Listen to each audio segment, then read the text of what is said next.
Hello students, welcome back to the class. So here we are again with the banking awareness session जिसके अंदर we'll be discussing the questions either which are already in the examination जो आ चुके हैं, other the ones या फिर जो expected रहेंगे. Fine, let's begin. So the first question is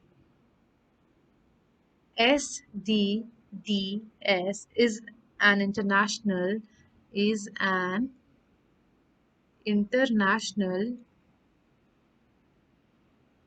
monetary fund fund standard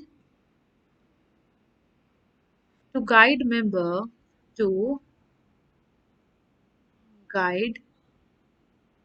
member countries in dissemination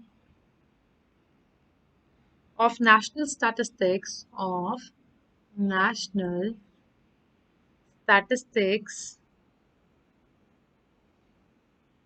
to the public.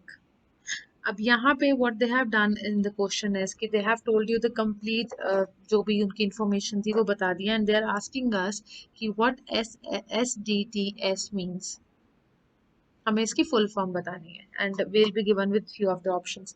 पहले जो information given है हम उसको पढ़ते हैं. वो बता रहे हैं कि SDDS जो है वो एक इंस्ट्रूमेंट है मॉनेटरी फंड का. It is an international monetary fund standard to guide. ये एक स्टैंडर्ड है किसका? IMF का, जो गाइड करता है मेंबर कंट्रीज को for their national statistics to the public, कि जो भी उनका सेटलमेंट होती है नेशनल स्टैटिस्टिक्स. नेशनल स्टैटिस्टिक्स के बहुत सारे आगे जो पर्सपेक्टिव्स हो सकते हैं, you can look at them, और उनके बारे में हेल्प करती है वो किसको? स्टैंडर्ड प्रोवाइड करती है, फिर मेंबर कंट्रीज को हेल्प करती है. Now there is the point that what does SDDS means. Now this SDDS means special data dissemination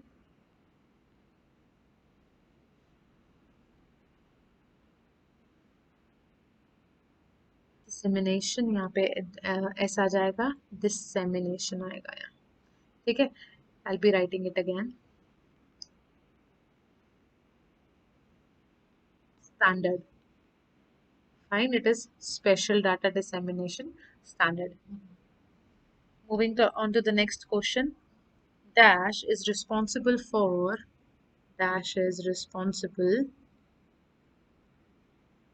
discharging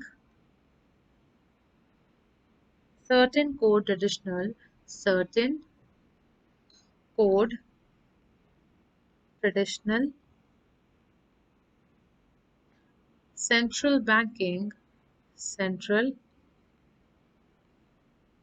banking functions, such as acting as bankers to the government,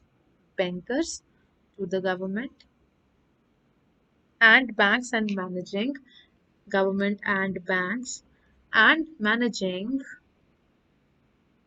I hope आपको ये role किसके हैं सबको पता होगा. And managing public debt of both. अब both में कौन कौन आ जाता है? Central and state governments. Question पढ़ेंगे पहले, उसके बाद आंसर करेंगे.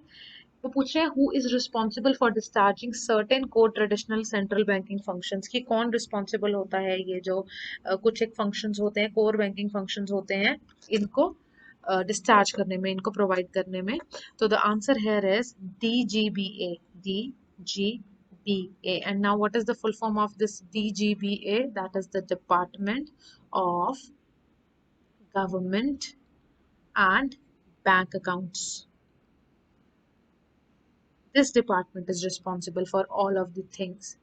It is also responsible for the maintenance of the Reserve Bank internal accounts and the compilation of its weekly and annual accounts. अब ये हमने ये पता है कि जो भी ये बातें बोल रहे थे कि who is the bankers to bank and government and who manages the public debt, है ना. अभी क्या है, अगर बैंकर्स टू बैंक तक की बात होती तो हम बोल देते आरबीआई, बट ये जो आगे बोल रहा है managing public debt of both central banks, sorry central government and the state government, तो यहाँ हमें पता चल गया कि दिस इज रॉन्ग, आरबीआई का ये रोल नहीं होता। अगर सिर्फ होता कि हमें बताना है who acts as a bankers to the government and the bank, तो हम आंसर कर देते आरबीआई, बट यहाँ पे इन्होंने बोला है managing public debt of both central and state, तो वो आरबीआई नहीं हो सकता। तो वो रोल किसका होता है, department of government and the bank accounts का। इनका एक और जो बहुत मेन रोल होता है दैट इज द मेंटेनेंस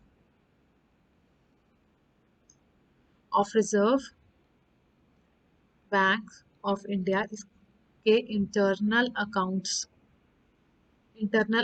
कहाँ कौन मैनेज करता है, कौन मेंटेन करता है, डीजीबीए, एंड कंपाइलेशन, मतलब compilation of weekly and annual accounts. क्या कहने का मतलब है कि जो भी वीकली या फिर एनुअल अकाउंट बनने होते हैं आरबीआई के, वो कौन बनाता है, department of government and bank accounts.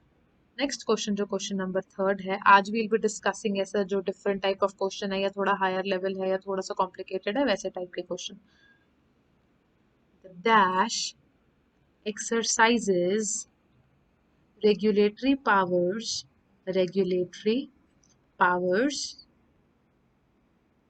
in respect of in respect of commercial banks, LABs। अब ये LABs क्या होते हैं, ये भी आपको पता होना चाहिए। It is local area banks and RRBs। now what are RRBs, again regional rural bank।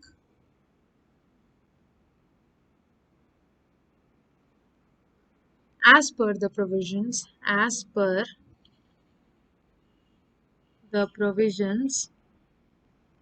contained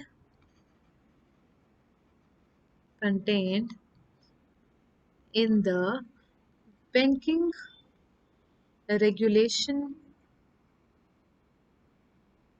act 1949। ये क्वेश्चन आगे कंटिन्यूड है। The reserve bank of India act, bank of India act 1934, also the regional rural bank, regional rural bank 1975 and other related statutes। अब I will be telling you, पहले तो ये question कौन से examination में ज्यादा देखे जाते हैं, ये वाले जो आपके प्रोबेशनरी ऑफिसर के रहते हैं या थोड़ा कुछ हायर लेवल का आना है, उसमें ऐसे लेंथी क्वेश्चन आते हैं। अदरवाइज अगर बैंकिंग के लिए जाएंगे, रीजनल रूरल बैंक वाले एग्जामिनेशन के लिए जाएंगे, तो ऐसे क्वेश्चंस बहुत रेयर केसेस में दिखते हैं, बट वहां भी आ सकते हैं। बाकी जो आरबीआई का पेपर रहता है, एसबीआई पीओ का रहता है, आईबीपीएस पीओ रहता है, वहां पे थोड़े ऐसे अच्छे क्वेश्चन ज्यादा मिलते हैं हमें। फाइन, हम क्वेश्चन देखेंगे। Dash exercises the regulatory powers, जितनी भी रेगुलेटरी पावर्स है कमर्शियल बैंक की, लोकल बैंक की, आरआरबीज की, किसके under, banking regulation act, RRB का जो एक्ट है, आरबीआई का जो एक्ट है उसके अंडर। तो कौन ये सारा कुछ करता है, डिपार्टमेंट ऑफ बैंकिंग रेगुलेशन। अब यहाँ पे मैं आपको ऑप्शंस का एग्जांपल देती हूँ कि क्या क्या ऑप्शंस होंगी। अगर आपने नहीं पढ़ा होगा तो आप कभी भी आंसर मार्क मत करना, बिकॉज सारी ऑप्शंस क्या होती है, सिमिलर लगती हैं। द फर्स्ट ऑप्शन है in this case is department of communication, department of cooperative bank supervision, department of government and bank accounts, department of banking regulation and department of economic and polity research. तो यहाँ पे जो आपका answer था that was bank department of banking regulation, ध्यान रखता है इस चीज का। फाइन, क्वेश्चन नंबर फोर्थ देखेंगे। IFCI, this one is important, is and easy as well, is an Indian government owned, is an Indian government owned owned development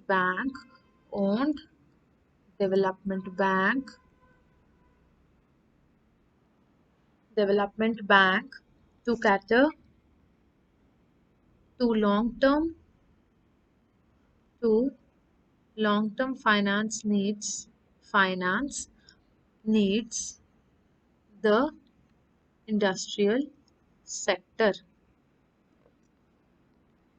इन्होंने क्या किया, अगेन फर्स्ट क्वेश्चन की तरह हमें IFCI की पूरी डेफिनेशन बता दी कि वो एक Indian government owned development bank है जो क्या करता है, लॉन्ग टर्म फाइनेंस नीड्स को पूरी करता है इंडस्ट्रियल सेक्टर की। ये तो ठीक है। अब वो पूछ रहे हैं कि IFCI की जो फुल फॉर्म है वो क्या है। IFCI की फुल फॉर्म है industrial finance corporation, finance corporation of India. ठीक है, ये होगी उसकी फुल फॉर्म। अब मैं एक बार आपको बताती हूँ कि इसकी डिटेल कुछ।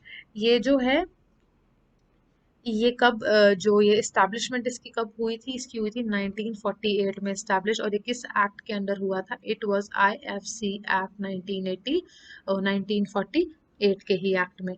ये जो एक्ट था ये 48 में आया था, इसका ये जो एस्टैब्लिशमेंट था ये भी 48 में हुआ था। फाइन, अब इसकी ऑप्शंस बताती हूँ। अगर IFCI की आपको just in case full form नहीं पता तो सारी की सारी इंटर रिलेटेड होती है। जैसे पहली ऑप्शन आपको जो गिवन है that is industrial finance company of India. Now look at this is corporation and वहां पे कंपनी था। तो जस्ट इन केस अगर आपको अच्छे से नहीं आता तो you will miss it. Next is industrial finance corporation of India, answer हो गया। अगला है industrial finance corporation of investment. तो आप इन्वेस्टमेंट का भी माइंड में आ सकता है अगर आपने कभी नहीं पढ़ा। And then it is the international finance corporation of India, that can also be included, and the industrial fund corporation of India. Finance की जगह फंड आ जाएगा और तभी भी कंफ्यूजन रहेगी। तो इसलिए फुल फॉर्म्स आपको एज इट इज सारी याद होनी बहुत ज्यादा जरूरी है। फाइन, नेक्स्ट क्वेश्चन देखते हैं। फिफ्थ है जो question, What is the full form of HUDCO? ये होता क्या है? Now this is the urban development, housing and urban development corporation limited. तो ये क्या है? The housing and urban development corporation क्या बोलते हैं इसको, खुद को बोलते हैं। और ये है क्या, बेसिकली ये एक गवर्नमेंट ओन्ड कॉरपोरेशन है। किसके under? Under the ministry of housing and urban affairs, पहली चीज। दूसरा, under the government of India, because पता तो है कि गवर्नमेंट ओन्ड है। उसके बाद नेक्स्ट चीज जो इसके अंदर है कि ये इनकॉर्पोरेट कब हुई थी, इनकॉर्पोरेशन का इसका ईयर पूछा जा रहा है। This was incorporated in year 1970। Next question देखेंगे, question number 6। DCB bank limited, DCB bank limited is a private sector is a private sector scheduled commercial bank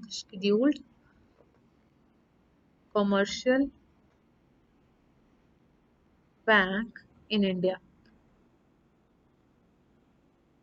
Where is the head office of?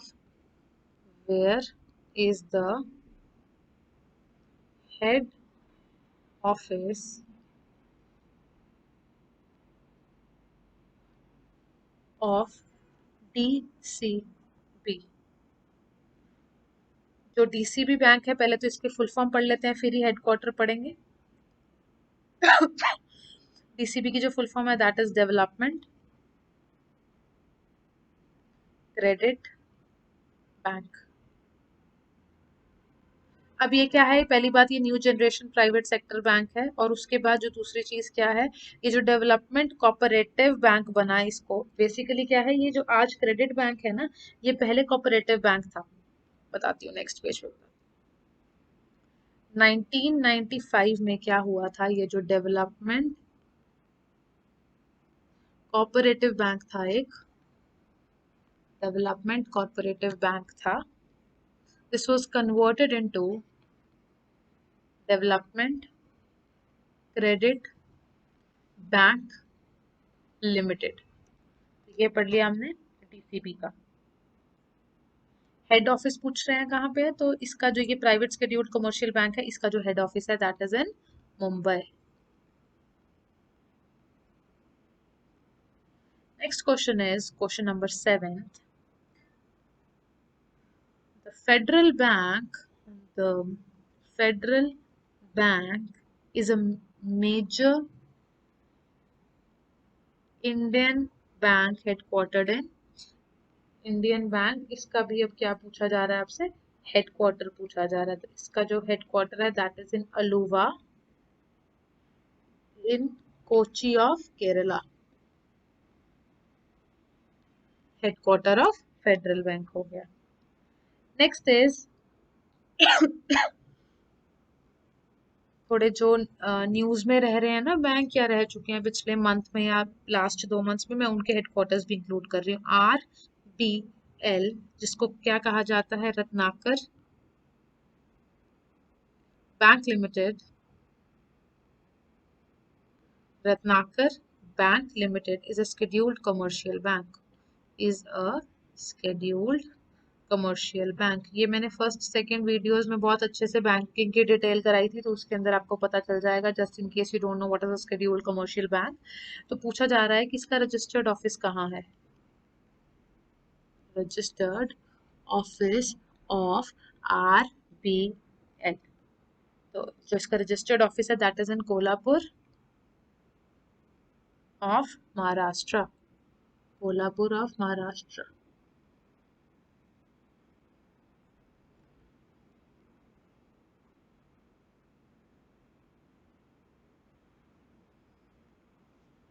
Next is very important, MMID is a dash digit unique number issued by bank upon registration, upon the registration। MMID एक ऐसा code होता है, कितने number का होता है वो question में बताना। ये इशू करा जाता है थ्रू द बैंक, कब, जब रजिस्ट्रेशन होती है। तो ये 7 डिजिट का कोड होता है। और इसकी जो फुल फॉर्म होती है, इसकी फुल फॉर्म जो है that is mobile money identifier.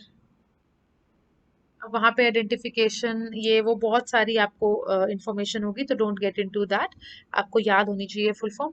और फुल फॉर्म आइडेंटिफायर है तो आइडेंटिफायर को मार्क कर दीजिएगा, अदरवाइज नन ऑफ दीज की ऑप्शन भी होगी, वहां पे मार्क कर दीजिएगा। नेक्स्ट क्वेश्चन है *99# a USSD based mobile banking service of NPCI। मैंने NPCI आपको कुछ एक वीडियोस 3-4 वीडियोस पहले में कराया था। NPCI was initially launched in dash। अब करना क्या है यहाँ पे, आपको पता होना चाहिए NPCI क्या होता है, वीडियो में करा रखा है, जस्ट इन केस मैं एक बार फिर से बता देती हूँ। NPCI is the national payment corporation of India. And उसके बाद अब है क्या यहाँ पे, USSD। यूएसएसडी पहले पढ़ लेते हैं क्या होता है, उसके बाद I will be explaining you the question.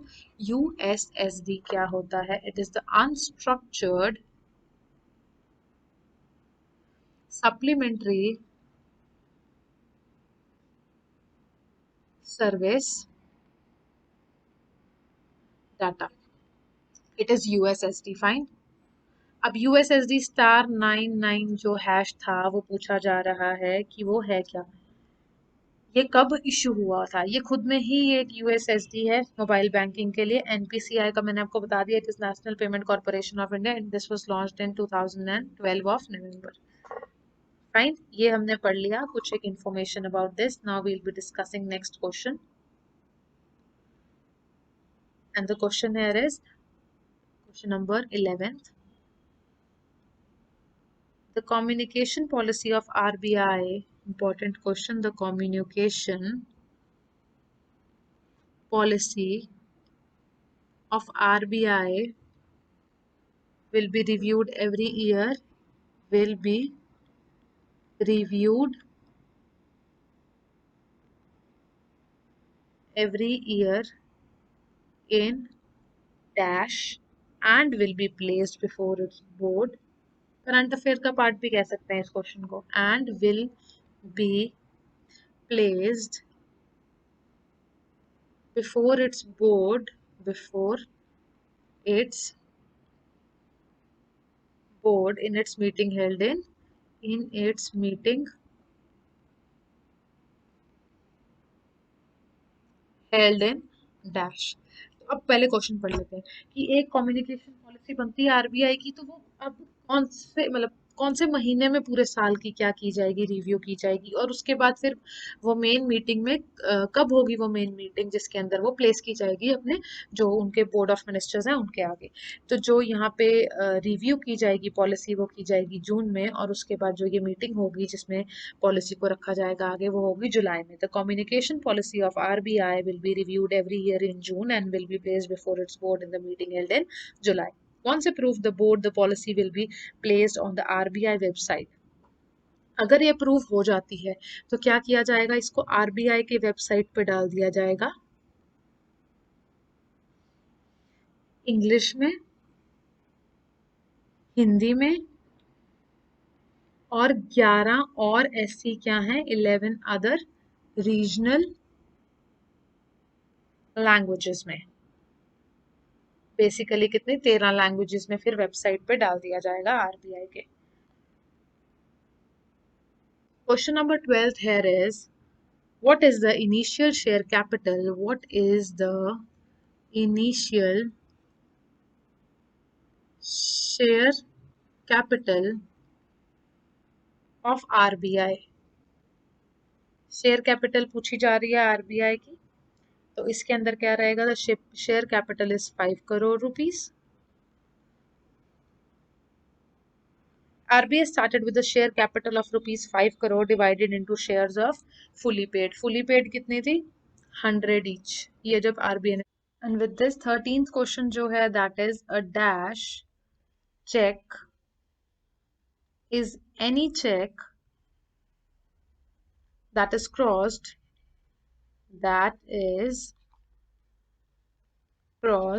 with two parallel lines।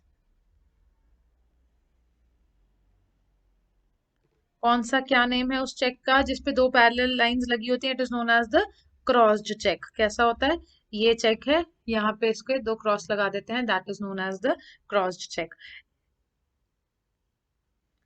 Next question is the Caixa bank CAIXA is headquartered in dash,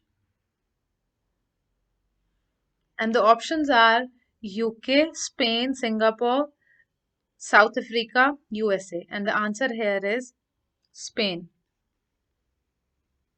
is headquartered in Spain because it was in news, इसलिए ये पूछा जा रहा है। Next is capital market can be divided into capital market can be divided into stock market, bond market, personal security market, both A and B, and the right answer here is stock market and the bond market। Capital market in दो parts में क्या की जा सकती है, divide की जा सकती है। 16th question is headquarter of the Capital Local Area Bank। Capital Local Area Bank, headquarter of the Capital Local Area Bank is in Jalandhar of Punjab। Capital Small Finance Bank Limited started its operation as India's first small finance bank। Now this was the first small finance bank जिसने operations अपने कब start किए थे, इन year 2016 after the conversion of Capital Local Area Bank। Prior to conversion to a small finance bank, Capital Local Area Bank was operating as India's largest local area bank। Earlier this was the largest local area bank, largest local area bank। और ये तब कब start हुआ था? इन year 2000 में। इसके जो headquarter है वो है in Jalandhar of Punjab. Question number 17, RBS RBS bank is headquartered in, ये सब स्टैटिक में आ जाती है इंफॉर्मेशन, एंड ये यूजुअली तभी पूछी जाती है जब ये कुछ न्यूज में हो। तो आरबीएस का पहले तो आपको फुल फॉर्म पता होगा, तभी आगे कुछ पता होगा। तो आरबीएस की फुल फॉर्म है रॉयल बैंक ऑफ स्कॉटलैंड। इसका हेडक्वार्टर कहाँ है? In UK. The Royal Bank of Scotland is one of the retail banking subsidiaries of the Royal Bank of Scotland Group. Together with the NatWest and the Ulster Bank, the headquarters are in UK, United Kingdom.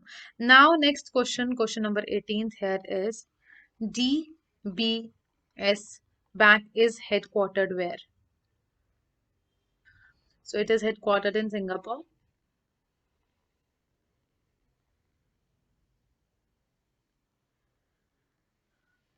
Next is name the credit control measured. Name the credit control measures of RBI. RBI के कुछ एक क्या बताने? Credit control measures. The first one is bank rate, B is net liquidity ratio,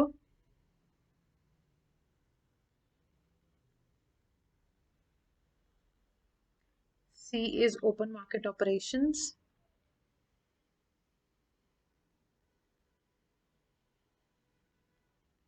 option option नहीं, answer ये है cash reserve ratio, CRR बोलते हैं इसको, cash reserve ratio. And the fifth one is the statutory liquidity ratio.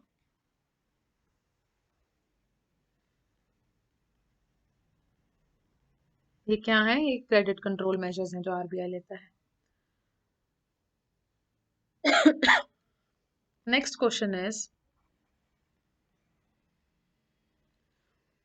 what is the loan limit for education in country for education in country